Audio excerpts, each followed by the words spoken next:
Hello 11th बच्चे, कैसे हैं आप सब? बेटा बेसिक अकाउंटिंग टर्म्स आप लोगों ने पढ़ लिए हैं। उसमें आप लोगों ने क्या देखा कि हमें वेरियस चीज़ों के बारे में नॉलेज होनी चाहिए। हमें पता होना चाहिए बिजनेस में एसेट्स क्या होती हैं, लायबिलिटीज़ क्या होती हैं, एक्सपेंसेस क्या होते हैं, रिवेन्यूज़ क्या होते हैं, ये सारी चीज़ें। बेटा कोई भी बिजनेस यूनिट जब सेटअप होती है तो वो एक ही उद्देश्य से बनाई जाती है, that they will earn a certain amount of profit. आप समझते हैं इस बात को? तो बिजनेस यूनिट, मैं अगर कोई बिजनेस चलाता हूं तो मेरे लिए क्या जानना जरूरी है कि एक तो मुझे प्रॉफिट हुआ या लॉस हुआ। मानते हो आप ये बात? प्रॉफिट हुआ या लॉस हुआ। दूसरा, मेरे पास कितने की एसेट्स है, कितने की प्रॉपर्टी मेरे बिजनेस के पास है। और तीसरा, मेरे ऊपर कितनी लायबिलिटीज हैं, मुझे कितना कर्जा देना है। आप समझ रहे हो ये बात? तो बिजनेस को इन सब चीजों की जरूरत पड़ती है। आज मैं आपसे एक स्टोरी की बात करूंगा, एक छोटी सी कहानी की बात करूंगा और मैं आपसे पूछूंगा कहानी के बाद क्वेश्चन। आप देखो, आप ये समझ लेना कि मैं सच में आपके साथ हूं और जो भी क्वेश्चन मैं आपसे पूछूंगा आप ऑनेस्टली उनका जवाब देना। बेटा मैं आपको कुछ समझाना चाहता हूं। आप बोर होंगे, ये तो बिल्कुल पक्की बात है, ये श्योर है कि मैं आपको बोर करूंगा, लेकिन आपको मेरी पूरी कहानी पर ध्यान देना है क्योंकि कहानी के बाद मैं आपसे क्वेश्चन पूछने वाला हूं और आपको मन मन में बताना पड़ेगा मेरे प्यारे छोटे भाई बहन बन के। ठीक है बेटा? ठीक है, तो अब आप सुनो कि क्या बात है। बच्चे तीन दोस्त थे, क्लाउड, रेन और स्टॉर्म। तीन दोस्त थे बेटा। अब ये तीनों दोस्त गांव में रहते थे। अब इनके पास क्या था? तीनों के पास ही नोएडा हाईवे के पास जमीन थी। 2 एकड़ जमीन इसके पास थी, या चलो 4 एकड़ कर लेते हैं। तीनों के पास ही 4-4 एकड़ लैंड थी। अब बेटा इनके पूर्वज भी खेती करते हुए आ रहे थे, एग्रीकल्चर सेक्टर से जुड़े हुए थे। तो आपको पता है एग्रीकल्चर सेक्टर में लोगों का जो लिविंग स्टेटस होता है वो कोई हाई तो होता नहीं है। वो बहुत ही नॉर्मल तरीके का कपड़े पहनते हैं किसान वगैरह, और उनके पास लिक्विड कैश नहीं होता, लग्जरी गाड़ी नहीं होती। प्रॉपर्टी होती है in the form of land, लेकिन उनके पास कोई लग्जरियस लाइफ तो नहीं होती। ये तो आप एग्री करोगे ना बच्चा? अब क्लाउड के मन में क्या आता है? कहता है यार मेरी पूरी लाइफ, मेरे पूरे परिवार की लाइफ सब खेती में निकल गई। क्या मेरे बच्चे भी ऐसी जिंदगी जिएंगे? क्या ये भी बेचारे खेती करते रहेंगे? बड़ा सोचता है, बहुत इसके मन में विचार आता है। तो ये बहुत देर सोचता रहता है इस चीज़ों के बारे में। बेटा जो मैं स्टोरी सुना रहा हूँ क्वेश्चन है इसमें, मेरा ध्यान रखना। मैं आपसे क्वेश्चन पूछ रहा हूँ, चलो रोक दी स्टोरी मैंने। एक क्वेश्चन का answer, why do we do accountancy? हम अकाउंटेंसी क्यों करते हैं? सिर्फ आप मुझे इस बात का आंसर दे दो। बेटा अभी तो नहीं दोगे ना, अभी नहीं दे पाओगे।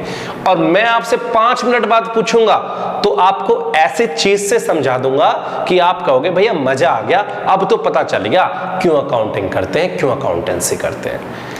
तो इसके मन में आया कि यार ये मेरे पास लैंड है, 4 एकड़ लैंड थे बेटा, और रेट चल रहा है 2 करोड़ रुपए पर एकड़।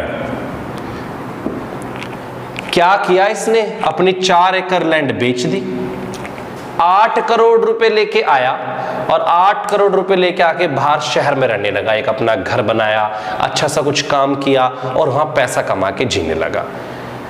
अब 2 साल बाद गांव में एक फेस्टिवल था। अब ये बंदा आता है गांव में, अपनी बहुत बड़ी लग्जरी सी गाड़ी लेकर आता है, गांव में पहुंचता है। इसके बच्चे भी होते हैं, इसकी वाइफ भी होती है, सब सोने में लथपथ, ऐसे वाला सोना सबके गले में, फिंगर्स में, ऐसे जाके आता है। पूरा गांव इनको देख रहा होता है ऐसे करके कि यार ये कौन आगे से होता है ना। जैसे मैं भी कभी अपने गाँव में जाता हूँ तो वो पहचान नहीं पाते मुझे, पहले मैं कैसा था, मैं कैसा हो गया, तो थोड़ा रहता है ऐसा।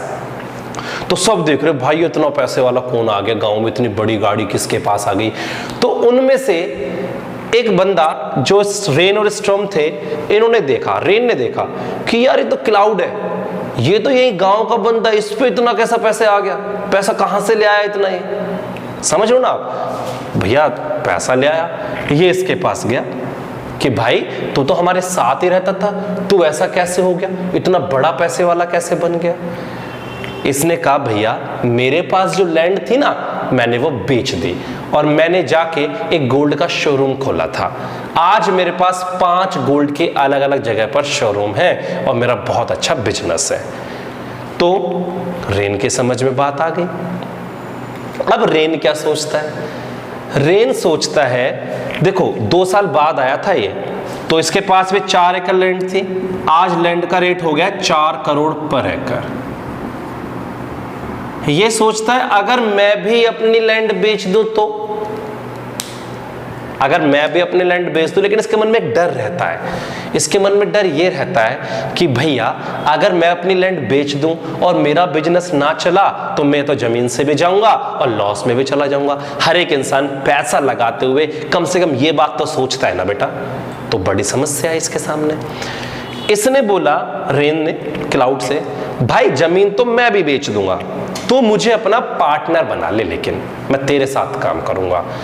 अब क्लाउड ने सोचा यार पार्टनर, मैंने तो इतनी मेहनत करी थी, अब मैं इसको पार्टनर कैसे बना लूं अपनी फर्म में, ऐसे कैसे कोई किसी को पार्टनर बना लेगा। आप एक बात बताओ, मैंने अपना इंस्टीट्यूट बहुत मेहनत से 12-15 साल नाम कमाया और एक नया बंदा कहता सर मुझे पार्टनर बना लो आप, मैं उसे कैसे पार्टनर बना लूंगा अपने यहाँ पर। भाई मैंने मेहनत करी है, मैंने गुडविल कमाई है, तुम्हें सेटअप बिजनेस दे दूं। और पार्टनरशिप में तो भैया नुकसान होते हैं और लड़ाइयाँ होती हैं, पार्टनरशिप के बिजनेस तो चलते नहीं हैं। इसने कहा भाई देख, मैं तुझे पार्टनर नहीं बनाऊंगा, हाँ मैं तुझे ये बताऊंगा कि बिजनेस कैसे करते हैं और मैं तेरा साथ दूंगा हर तरह से।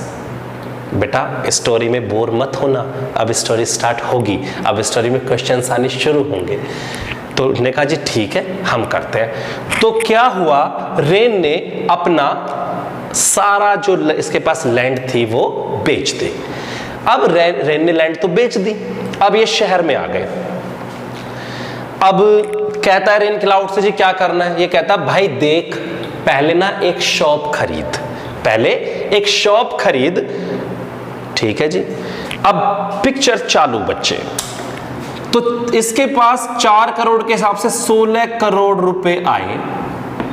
इसने 2 करोड़ रुपए की एक शॉप ली, बहुत बेहतरीन वाली, ठीक है बेटा। अमाउंट तो कुछ भी हो सकता है, वो मैटर नहीं करता, ये तो मैं इमेजिन ले रहा हूं। 2 करोड़ रुपए की एक शॉप ली, बिल्डिंग बोलते हैं बेटा अकाउंट्स में ऐसी चीजों को, बिल्डिंग। तो ये क्या इसकी एसेट्स नहीं है बच्चे, क्या ये एसेट्स नहीं है, बिल्डिंग एसेट्स होती है? हाँ सर एसेट्स होती है। अब क्या हुआ, इसने कहा ठीक है अब एक काम कर, अपना बिजनेस तुझे बनाना है ना, तो पहले एक बिजनेस का नाम तो रख।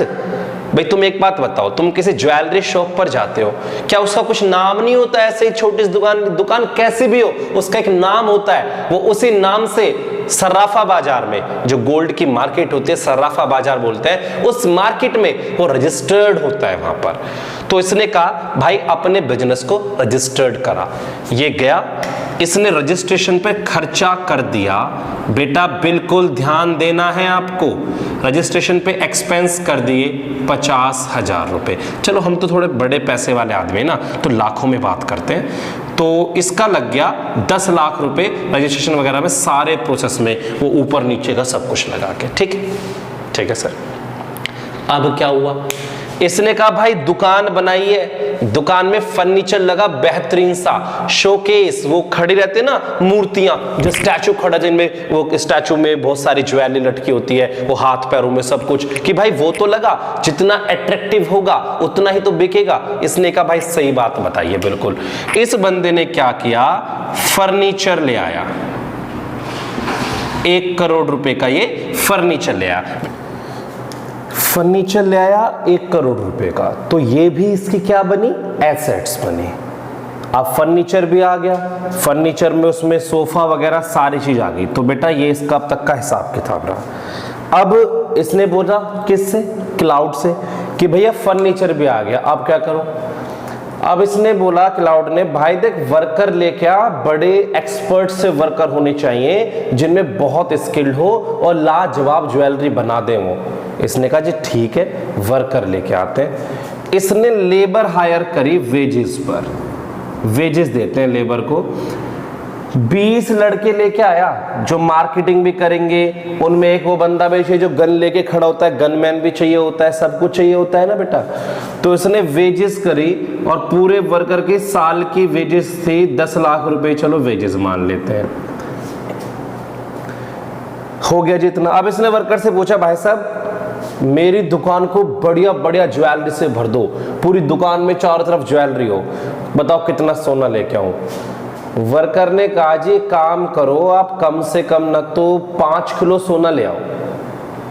5 किलो सोना लाने के लिए बोला कि हम उसकी अच्छी अच्छी ज्वेलरी बना के आपके सारे शो केसेस जो हैं उनमें लगा देंगे। बेटा अब मेरी बात में मजा आएगा, अब तुम सुनना। इस बंदे के पास 3 करोड़ रुपए खर्च हो गए थे और 20 लाख के आसपास ये खर्च हो गए थे। जो मैं बता रहा हूं उस पर ध्यान देना। मान लेते हैं सोना 3 करोड़ रुपए का 1 kg है। बेटा मैंने मान लिया, रेट कुछ भी हो, ज्यादा कम वो नहीं करा। कभी मुझसे लड़ने लगो जी नहीं सोना तो इतना है, ऐसा नहीं कर रहा बेटा, मैं तो कुछ समझा रहा हूं। 3 करोड़ रुपए का 1 किलो सोना है और 5 किलो लाने के लिए बोला तो 15 करोड़ रुपए तो वैसे ही चाहिए इसको। 16 करोड़ की तो जमीन गई थी पूरी, 2-3 करोड़ यहां भी खर्च हो गए। अब बंदा टेंशन में आ गया, ऐसे अब ऐसे खड़ा है। क्लाउड से बोला कि भैया मुझे तो सोना खरीदना था, इतना सोना इन्होंने बोला, अब मैं कहां से लेके आऊं, बताओ मेरे पास तो पैसे भी नहीं है। इसने कहा भाई क्यों दिक्कत ले रहा है, मैं ऐसे बंदे को जानता हूं जो उधार सामान देते हैं, वहां से तुझे स्टॉक उठवा दूंगा, बाद में देते रहना पैसे। बेटा मार्केटिंग तो ऐसी होती है, पूरे बाजार में क्या लोग क्रेडिट पर सामान नहीं देते, उधार तो बिल्कुल होता है। हर आदमी की दुकान पे उधार होता है, हर सप्लायर उधार लेता है, हर बायर उधार देता है, सब कुछ टोटली क्रेडिट ट्रांजैक्शन तो बिल्कुल होती है। इतना बड़ा बड़ा जो बल्क में स्टॉक आता है, इतना कैश किसके पास होता है, तो उधार तो होता है। तो इसने कहा अब मेरी बस बात आ गई है। इसने कहा मैं काम तो करूंगा जी, मैं 10 लाख तो कैश दे दूंगा, 10 लाख तो मैं कैश दे दूंगा, लेकिन बाकी तो आप मुझे उधारी करवा देना। 15 लाख का स्टॉक था। अभी पिक्चर शुरू हो चुकी है बच्चे, ये एक्सपेंसेस हो रहे थे, उसने परचेज कर ली। मैंने बताया था ना आपको परचेज क्या होता है, जब हम गुड्स खरीदते हैं बनाने के लिए, बेचने के लिए, तो उन्हें परचेज में डालते हैं। तो इसने परचेज करी टोटल मिला के 15 लाख की, जिसमें 5 लाख रुपए, बेटा 15 लाख नहीं 15 करोड़ है, जिसमें 5 करोड़ रुपए उधार हुआ। और उधार खरीदने से क्या बन जाते हैं, क्रेडिटर बन जाते हैं। बेटा इतनी बातें आपको समझ में आ रही हैं? क्वेश्चंस पूछने वाला हूं, मन मन में ये आंसर दे देना, सामने तो हूं नहीं मैं। इतना हो गया, ठीक है जी। वर्कर ने बोला सर गैस का सिलेंडर चाहिए, ये चाहिए, वो चाहिए, पानी लाइट सब खर्चे होते हैं। इलेक्ट्रिसिटी का बिल आया 4 लाख रुपए साल का, वाटर का बिल आया 1 लाख रुपए साल का, पीने का पानी, सफाई वफाई सब कुछ। स्वीपर भी था, उसे भी दिए 1,20,000 रुपए साल के, ठीक है। फिर सेल कर दी बेटा, माल बन गया, स्टॉक बन गया, तैयार हो गया। फिर इसने क्या करा, सेल कर दी। सेल में इसने अपना जो कुछ सामान बेच दिया, वो सामान बिका 20 करोड़ का। थोड़ा सा सामान इसने बेचा, वो सामान बिका 20 करोड़ का। उनमें भी कोई ऐसा बंदा आया था इसने उधार सामान खरीदा। नमस्ते।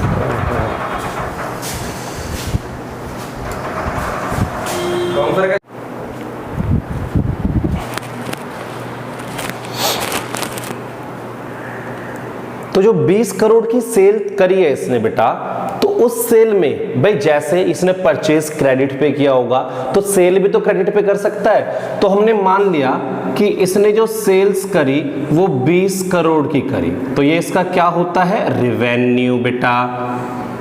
20 करोड़ में से 15 करोड़ की कैश में करी, ऐसा मान लेते हैं, तो कैश भी आ गया 15 करोड़ रुपए का इसके पास। और बाकी 5 करोड़ की उधार करी, और उधार खरीदने से, उधार बेचने से बनते हैं डेटर 5 करोड़। और बच्चे, बिजनेस में छोटे मोटे खर्चे भी होते हैं, बहुत सारे छोटे मोटे खर्चे होते हैं, जैसे कभी डोनेशन देनी पड़ गई, इसने 25,250 रुपए डोनेशन में दे दिए। और एक घर के, एक वाइफ है इसकी, वाइफ ने कहा मैं भी तो पहनूंगी ज्वेलरी, हमारा इतना बड़ा ज्वेलरी का काम है तो मुझे भी ज्वेलरी चाहिए, तो इसने वाइफ को भी अपनी पर्सनल यूज के लिए, उसे ड्राइंग बोलते हैं, वहीं से एक ज्वेलरी दे दी, 1,01,750 रुपए की ज्वेलरी एक वाइफ को बनवा के दे दी। इसके बच्चे ने कहा पापा मुझे भी चैन चाहिए, वो भी ड्राइंग में ही आ गई, 10,250 रुपए की एक बच्चे ने भी ले ली बेटा चैन। तो इस तरह के बहुत सारे खर्चे होने लगे। अब मैं आपसे क्वेश्चन पूछूंगा बेटा, लो अब आप मुझे बताओ इसके पास कितना कैश बच रहा है, अब आप मुझे बताओ इसे कितना प्रॉफिट हुआ। अब आपके माइंड में आ गई बातें उल्टे सीधी कि भैया लिखा तो है नहीं, कैसे बता दे, रिकॉर्ड तो आपने किया नहीं, आपने मिटा दिया, मैं कैसे बता दूं कितना प्रॉफिट हुआ, मुझे क्या पता कितना कैश था कितना कैश नहीं गया, इतने इंटेलिजेंट तो हम है नहीं कि यहां से बता देंगे। तो बस बेटा यही तो बात है, इसलिए तो अकाउंटेंसी करते हैं हम।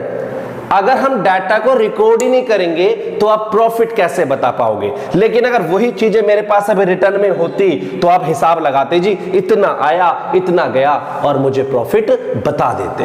समझ रहे हो ना मेरी बात। तो अकाउंटेंसी क्यों की जाती है? जस्ट टू मेंटेन रिकॉर्ड्स, कि कब जरूरत पड़े प्रॉफिट कैसे निकालोगे, किसको कितना देना है कितना लेना है, ये कहां से पता चलेगा, कितने की एसेट्स हैं, कितने कर्जे थे, मैंने क्रेडिटर बनाए थे, मैंने डेटर बनाए थे, कहां याद रहेगा इतना सब कुछ। एक डेटर होता है क्या, एक क्रेडिटर होता है बिजनेस में? नहीं ना बेटा। तो अकाउंटेंसी हम क्यों करते हैं? इसीलिए करते हैं ताकि रिकॉर्ड मेंटेन रहे और हमारे लिए ये चीजें निकालना आसान हो जाए। अब आप समझ गए ना मेरी कहानी। क्या कह रहे हो सर, मजाक कर दिया, कैसी कहानी थी बेटा? जस्ट आपको बताना था कि why do we do accountancy, कि हम क्यों करते हैं अकाउंटेंसी। होपफुली मैं अपने पर्पस में सक्सेस हो गया होऊंगा, आप समझ गए होंगे जी क्यों करते हैं अकाउंटेंसी। तो अब थोड़ा सा बुकिंग पॉइंट ऑफ व्यू से कुछ थ्योरी की बात कर लेते हैं साथ में बेटा। हमने डेफिनेशन पढ़नी है अब अकाउंटेंसी की, अकाउंटिंग की क्या क्या चीज़ें हैं। आप लोगों ने जो समझा था अभी वो था कि हम अकाउंटिंग क्यों करते हैं, तो आपको कुछ बातें उससे पता चली। तो अब हम डेफिनेशन के पॉइंट से बात करेंगे कि अकाउंटिंग क्या है। बेटा as per your book, accounting is an art of recording, classifying, summarizing transactions in a significant manner in terms of money and interpreting the result। बच्चे प्रैक्टिकली समझाऊंगा इस बात को, बुकिश लैंग्वेज मैटर नहीं करता। अगर मैं एक दुकान खोल लेता हूं तो मैं अपना प्रॉफिट क्या खुद नहीं निकाल सकता? बेटा मैं तब भी निकाल सकता हूं, मैं देखूंगा कि मैंने कितना खर्चा किया, मैंने क्या कमाया। लेकिन जब बात आती है ITR भरने की, जब बात आती है बिजनेस के साइज बड़े होने की, तो एक तरीके से ट्रांजैक्शंस को किया जाता है कि क्या एसेट्स हैं क्या लायबिलिटीज है। एक दुकान वाला इतनी बात नहीं सोचता कि मेरे काउंटर की वैल्यू कितनी है, मेरे शोकेस की वैल्यू कितनी है, वो तो बस आया कितना कमाया कितना गया, वो ये चीज देखता है। आप समझ रहे हो मेरी बात? अब मैं आपको जो समझा रहा हूं उस पर फोकस करो। मैंने बोला अकाउंटिंग एक आर्ट है डाटा को रिकॉर्ड करने की। बेटा आर्ट का मतलब क्या है? कला। कला का मतलब ये नहीं कि तुमने ये बना के मुझे दे लो जी मेरी कला देख लो, ये कोई कला नहीं होती। आर्ट मतलब जिसके अंदर एक स्किल होता है। आर्ट का मतलब है स्पेशल स्किल होना। आज की डेट में आप बच्चे अकाउंटिंग नहीं कर सकते, क्योंकि आप लोगों को अभी पता ही नहीं है कि कैसे फॉर्मेट है, कहाँ कितनी लाइंस खींचनी है, किधर किधर लिखना है, आपको कुछ नहीं पता है अभी तो आपको इतना तो पता चल गया है कि एसेट्स लायबिलिटीज वगैरह क्या होती हैं, लेकिन अकाउंटिंग करने में you student are not capable right now, आप कैपेबल नहीं हैं। आप समझ रहे हैं मेरी बात? तो आर्ट बेटा इसलिए है क्योंकि अकाउंटिंग वही पर्सन कर सकता है जिसमें स्किल होते हैं, जिसमें इसकी आर्ट है। किसी में सिंगिंग की आर्ट है, किसी में डांसिंग की आर्ट है। आप समझ रहे हैं बात? डाटा को रिकॉर्ड करने की, उन्हें क्लासिफाई करने की, उन्हें समराइज करने की। तो मैं इसी डेफिनेशन को थोड़ा सा ब्रॉड करूंगा और आपको ये चीजें अच्छे से समझाऊंगा, और एक हेडिंग भी आ जाएगी मेरी उसके अंदर, कैरेक्टरिस्टिक्स या फिर एट्रीब्यूट्स ऑफ अकाउंटिंग। बच्चे आपका प्रेजेंस ऑफ माइंड मैं यही चाहता हूं पूरी तरह से। बेटा सबसे पहले होता है आइडेंटिफाइंग, उसके बाद होता है मेजरिंग, फिर होता है रिकॉर्डिंग, फिर होता है क्लासिफाइंग, फिर होता है समराइज, फिर होता है इंटरप्रेट, और फिर होता है कम्युनिकेट। सर क्या बता दिया आपने? बच्चे सब समझाऊंगा। अकाउंटेंसी में जब भी कोई ट्रांजैक्शन हम बुक में रिकॉर्ड करते हैं, केवल ऐसी ट्रांजैक्शंस बुक में रिकॉर्ड होती हैं जो मनी के टर्म्स में होती हैं। एरिया मैनेजर और जनरल मैनेजर की लड़ाई हो गई और जनरल मैनेजर ने खूब घूंसे बजाए, उसमें खूब पीटा उसको। अकाउंट्स में आप इसे कहाँ रिकॉर्ड करोगे? पैसा आया, पैसा गया, प्रॉफिट पर क्या है इसका इफेक्ट? बेटा ना पैसा आया ना पैसा गया, तो इसका तो कोई एग्जिस्टेंस ही नहीं है। समझ रहे हो? लेकिन अगर आपने 20,000 रुपए रेंट के पे किए, then you will record it. आपके पास से कैश गया, आपका खर्चा हो गया, आपके प्रॉफिट कम होंगे। आप समझ रहे हैं बातें? तो अकाउंट्स केवल ऐसे ट्रांजैक्शन को रिकॉर्ड करता है जो पैसे के टर्म्स में होते हैं। तो आइडेंटिफाई करेगा वेदर इन मनी टर्म्स और नॉट, कि पैसे के टर्म में है या नहीं है। दैट मीन्स फाइनेंशियल नेचर की है या नहीं है। बेटा अकाउंट्स में वही ट्रांजैक्शन रिकॉर्ड होती हैं जो फाइनेंशियल नेचर की होती हैं। मैंने यहां भी लिखी थी ये बात कि पैसे के टर्म्स में होनी चाहिए। बेटा जो ट्रांजैक्शन मनी टर्म्स में नहीं है उससे रिकॉर्ड करके क्या मिलने वाला है आपको बताओ। आप एसी खराब हो गया मेरा, उस पर जो खर्चा हुआ वो लिखूं या एसी खराब हो गया ये लिख दो, उससे प्रॉफिट पता चल जाएगा। खर्चा हुआ वो लिखूंगा ना, और खर्चा हुआ तो कितना हुआ ये भी मैटर करेगा। कितना हुआ, यही नहीं कि खर्चा हुआ, कितना हुआ ये मैटर करेगा। तो कितना हुआ यानी कि मैं उसे मेजर करूंगा कि मनी टर्म्स में कितना है, मेजरिंग द वैल्यू। बच्चे तो सबसे पहले मैंने चेक किया कि ट्रांजैक्शन फाइनेंशियल नेचर की है या नहीं है, चेक हो गया। फिर मैंने चेक किया, उसे मेजर कर दिया मनी के टर्म्स में। अब मैं उसको रिकॉर्ड कर दूंगा। अब मैंने उसको रिकॉर्ड किया, बुक में लिख दिया कि आज 10,000 रुपए एसी पर खर्च हुए। ठीक है बेटा, खर्च हुए। अकाउंटेंट जब आते हैं अकाउंट बनाने के लिए फर्म में, तो उन्हें चाहिए होती है इंफॉर्मेशन कि आपने पूरे महीने में क्या क्या लेन देन किए हैं। आप उन्हें वो इकट्ठा चिट्ठा दे देते उठा के, और वो सब कुछ बना लेते हैं, उससे इंफॉर्मेशन निकाल लेते हैं। जब अकाउंटेंट आता है तो उसे इंफॉर्मेशन चाहिए होती है, वो आपने रिकॉर्ड करके रखी है। अब क्लासिफाई का मतलब क्या है मेरे बच्चों? क्लासिफाई का मतलब है कि कौन सी एसेट्स है, कौन सी चीज लायबिलिटी है, क्या रेवेन्यू है, क्या एक्सपेंस है, उन्हें कहाँ रिकॉर्ड करना है, कौन से अकाउंट में रिकॉर्ड करना है, इसे बोलते हैं क्लासिफाई। मैं एक बात बता रहा हूं अभी, आगे आप एक टॉपिक करोगे लेजर अकाउंट। लेजर अकाउंट बेटा थोड़ा सा समझना, बस ऐसे होते हैं अकाउंट, ऐसे बनते हैं। तो इधर क्लासिफाई करना है, इधर करना है। बेटा ये अकाउंट की डेबिट साइड होती है लेफ्ट हैंड, और ये क्रेडिट साइड होती है। अभी मेरे से बात मत करो, अभी मुझसे मत पूछो डेबिट क्रेडिट क्या होता है, मैं नहीं जानता, बताऊंगा बाद में आपको। तो क्लासिफाई का मतलब एक्सपेंस है, रेवेन्यू है, एसेट्स है, लायबिलिटी है, और जब उसे लेजर में कहाँ लिखना है, अकाउंट बनाते हुए इधर लिखना है या इधर लिखना है, इसे बोलते हैं क्लासिफाई। ठीक है सर।